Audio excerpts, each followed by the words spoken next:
ताज महल एक ऐसी नायाब सा बिल्डिंग जिसको 1631 में बनाना शुरू किया गया और 1643 में बन के तैयार था। एक ऐसी बिल्डिंग जिसको 7 अजूबे में से एक अजूबा शामिल किया गया।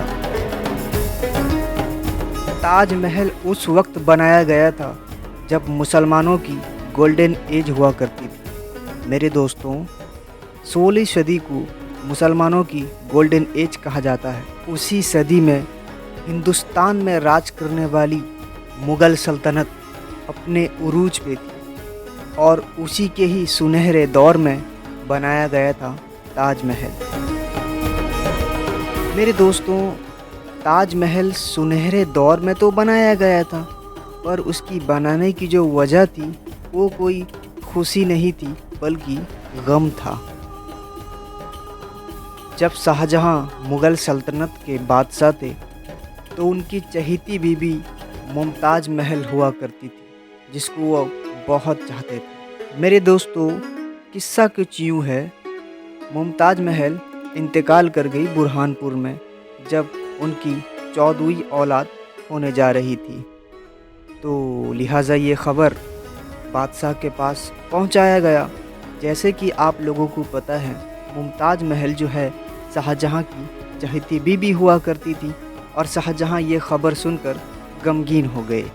यहाँ तक कि हिस्टोरियन का मानना है कि बादशाह शाहजहां इतने गमगीन हो गए थे कि वो बादशाहत भी छोड़ने को तैयार थे, पर किसी वजह से वो बादशाहत न छोड़े।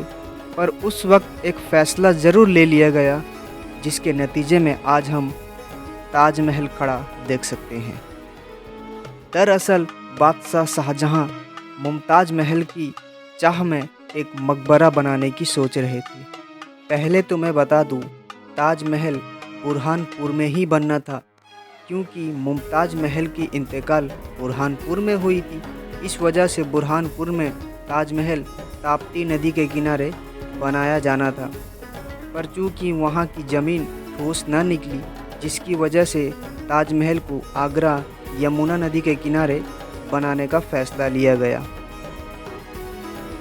हिस्टोरियन की तरफ से बताया जाता है कि ताज महल को बनाने के लिए उस वक्त 4 करोड़ रुपए की लागत लगी थी और उसमें 1000 से भी ज़्यादा हाथी लगे थे, 22,000 से भी ज़्यादा लेबर उसमें काम कर रहे थे और सल्तनत की अलग अलग कोने से कीमती चीज़ों को लाया गया था।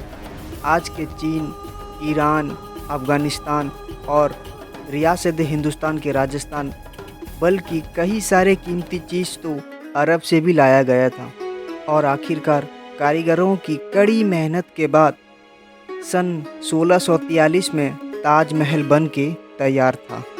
बताया जाता है ताज महल में इतनी कीमती चीज़ें लगी हुई थी, अगर वो कीमती चीज़ें आज भी लगी होती तो ताज महल की खूबसूरती दुगना हो जाता। पर अफसोस, मुग़ल सल्तनत के बाद आने वाली सल्तनतें उसे लूट ले गई, ख़ास तौर पर अंग्रेज़ सल्तनत। जब ब्रिटिश 1803 में आगरा पर कब्ज़ा किए तो लूटने की इंतहा कर दी गई थी। यहाँ तक कि ताज महल में हनीमून कॉटेज बनाया गया, चबूतरे के पास सैनिक बैंड बजाते थे और ताज महल के बागीचे में अक्सर पिकनिक पार्टियां होती रहती थी। एक अजीब अफवाह ये भी है ताज महल को लेकर कि शाहजहां ने उस वक्त जितने भी लेबर ताज महल बनवाए थे उन सब के हाथ काट दिए थे, जबकि ऐसा नहीं है मेरे दोस्तों। इतिहासकार का मानना है कि ताज महल बनाने वाले लेबर को शाहजहां ने ज़िंदगी भर के लिए काम करने को मना कर दिया था और उसके बदले ज़िंदगी भर के लिए उन लोग को वेतन देना भी शुरू कर दिया था। हिस्ट्री में कहीं भी ऐसी सबूत नहीं है कि शाहजहां ने अपने 22,000 लेबर की हाथ काटी हो, पर इतनी बात साफ है कि ताज महल की इतनी लूटपाट हुई है कि लूटने की इंतहा है। अस्सलामु अलैकुम दोस्तों, खुदा हाफिज़।